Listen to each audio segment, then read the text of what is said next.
U.S. President Joe Biden says he has confronted the Saudi Crown Prince Mohammed bin Salman over the murder of dissident journalist Jamal Khashoggi.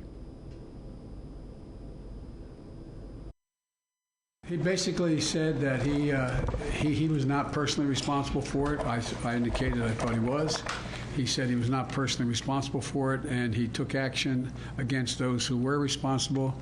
And then I went on to talk more about how that dealing with any opposition to or criticism of the Saudi administration in other countries was viewed as, to me, a violation of human rights.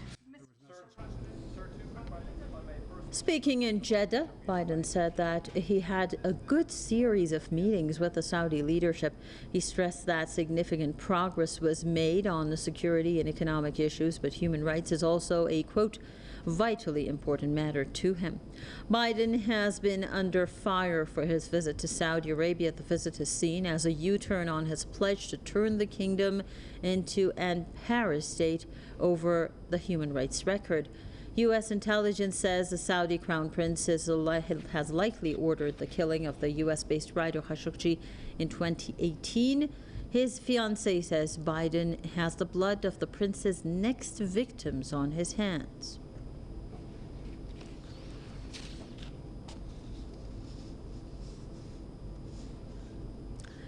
To discuss that further, we're joined by Mahemar Abu Sada, lecturer at the Al-Azhar University in Gaza City, and Marcus Papadopoulos, author and historian, who's joining us live from London.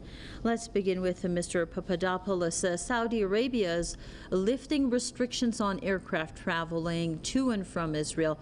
The Israeli Prime Minister has called that, quote unquote, the first official step in normalization. Do you believe normalization between Saudi Arabia and Israel is on the cards?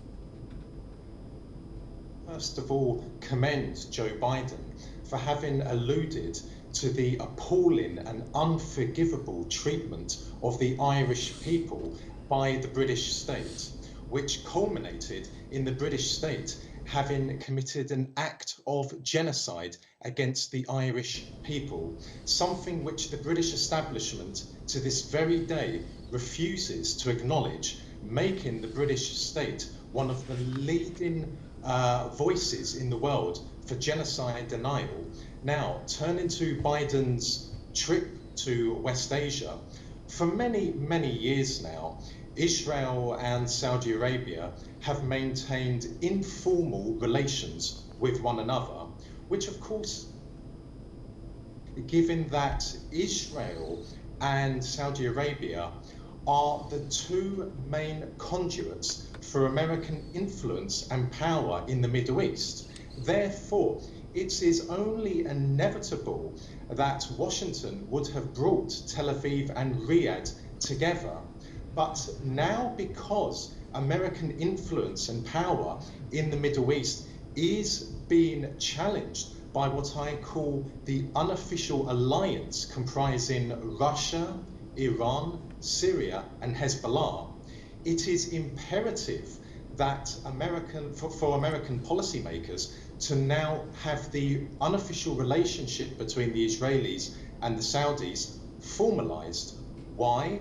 Because by formalizing the relationship between America's two key friends and allies in West Asia, this will undoubtedly strengthen America's mastery in the Middle East. So that is a key reason as to why Joe Biden is in the Middle East. And Saudi Arabia cares nothing for the Arab people. Saudi Arabia cares nothing for Islam. Saudi Arabia cares nothing for the Palestinian people. Saudi Arabia is simply focused on wealth and influence and power. In fact, the Saudis are intoxicated with wealth, influence and power. All they care about is ensuring that they remain vital to America, and as a result of that, America's position in the Middle East will continue to remain formidable. So let's bring in Mr. Abu Sada. We saw a fresh escalation between Israel and the resistance in Gaza for the first time in a month, a short time after Biden flew out of the occupied territories, and the first under Lapid's government. Isn't that a sign that Biden's visit has already escalated tensions in the region?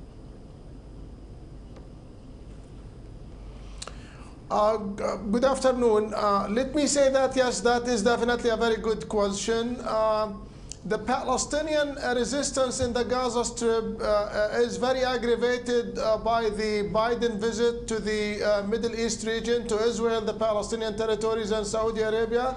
The Palestinians in general feel that they have been neglected by President Biden's visit. What we have heard over the past 3 days is U.S. commitment to support Israel militarily, financially, and politically, and the Jerusalem Joint Declaration between the U.S. and Israel has affirmed this strategic partnership between the U.S. and Israel and neglected the Palestinian political rights. We only heard from President Biden that the U.S. he is committed to the two-state solution, but he then reiterated that this is a faraway solution, that it's not possible to implement the two-state solution right now because of Israeli restrictions on the Palestinians, and also, which he did not mention, Israeli settlement expansion. Therefore, the Palestinians in general and the Palestinian resistance in particular in Gaza believe that they have been neglected and ignored by the U.S. and the missiles that were fired against Israel yesterday were a reminder to Israel and to the U.S. that without resolving the Palestinian issue, without ending the Israeli occupation and restoring Palestinian political rights, there will be no security and no stability in this region. Okay, before we continue this discussion, let's take a look at some social media reactions to the story.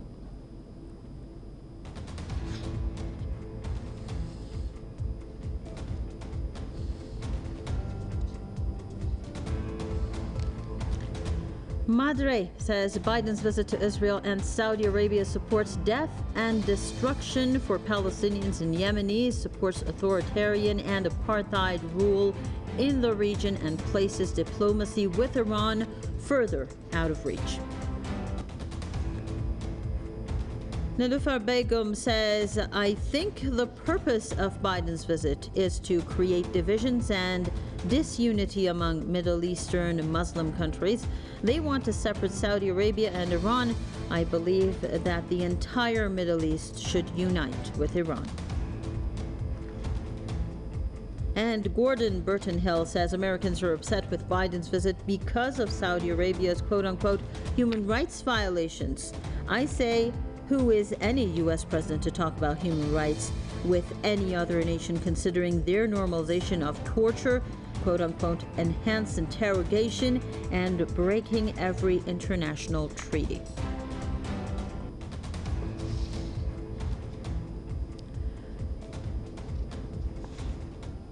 So back to Mr. Papadopoulos. Now, Biden has made an open threat to strike Iran over its nuclear program. Also, there is talk of building a regional military alliance against Iran. How likely do you see the possibility of such an alliance taking shape? And will such a coalition make the region any safer? Well, I do believe that now that Israel and Saudi Arabia are on the verge of formalizing their currently informal relationship whereby they exchange ambassadors with one another, there is a possibility that an equivalent of NATO could emerge in the Middle East, which would be primarily targeted at Iran, but also it would be targeted at Syria, it would be targeted at Hezbollah, and it would also be targeted at Russia, because of course Russia now has a permanent military presence in Syria, and the Russians, the Iranians, the Syrians and Hezbollah are in a position now by which they can limit America's maneuverability in West Asia. I do not mean to say that American power is going to collapse in the near future in the Middle East. No, but it does mean that the Americans do not have the kind of flexibility in the Middle East, for example, for instigating wars that they previously had. So I do believe that it is very possible that a military bloc involving Saudi Arabia, Israel, and other Gulf countries could emerge. And of course, American and British politicians and mainstream journalists will deliver to the world the standard tiresome harangues that Iran and Russia are a threat to peace and stability in the Middle East. But of course, more and more people in the world are aware that that is firstly a lie, and a grotesque lie at that, and secondly, the two powers in the world which are a threat to peace and stability, not just in the Middle East but to the entire world, is America and Britain. So we have to watch very carefully as to what will emerge in the coming future. But yes, I do believe that a reason for Biden being in West Asia at present is to give his blessing and is to start to formalize the emergence of a military bloc, which will not be conducive to the peace and stability and security of the Middle East. It could only mean a potential war in the Middle East. Okay, so Mr. Abu Sada, there have been protests to Biden's visit from resistance groups across the region, including in Lebanon, Palestine, and the Yemeni resistance. We also saw in those comments that one of the commentators had said that they don't believe that any U.S. president, for that matter, should be talking about human rights and issues related to that. Do you believe that Biden's visit will help contain the flames of war, considering the U.S. arms supply to Saudi Arabia? Well, let me first say that there is no difference between a Republican president or a Democratic president when it comes to U.S. support for Israel and U.S. ignorance for human rights violations in the region, whether by Israel or other authoritarian governments in the Middle East region.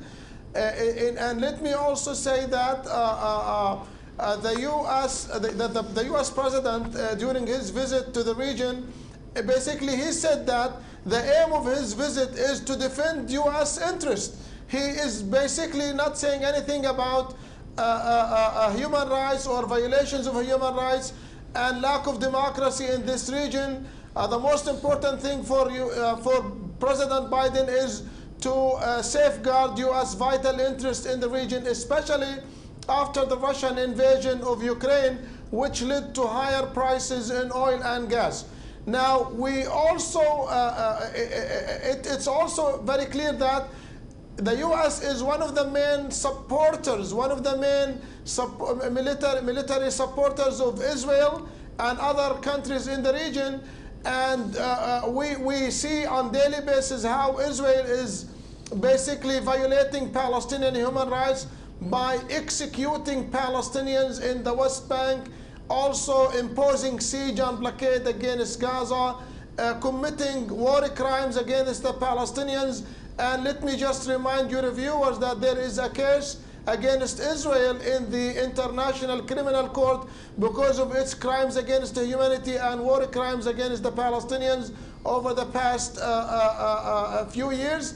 And let me also remind your viewers that other Middle Eastern countries have also committed crimes against their own citizens and violations of those human rights and lack of democracy, which has been addressed by President Biden himself in the past. But unfortunately, during his visit, he did not want to speak about those violations. he basically preferred U.S. vital interest over democracy and human rights in our region.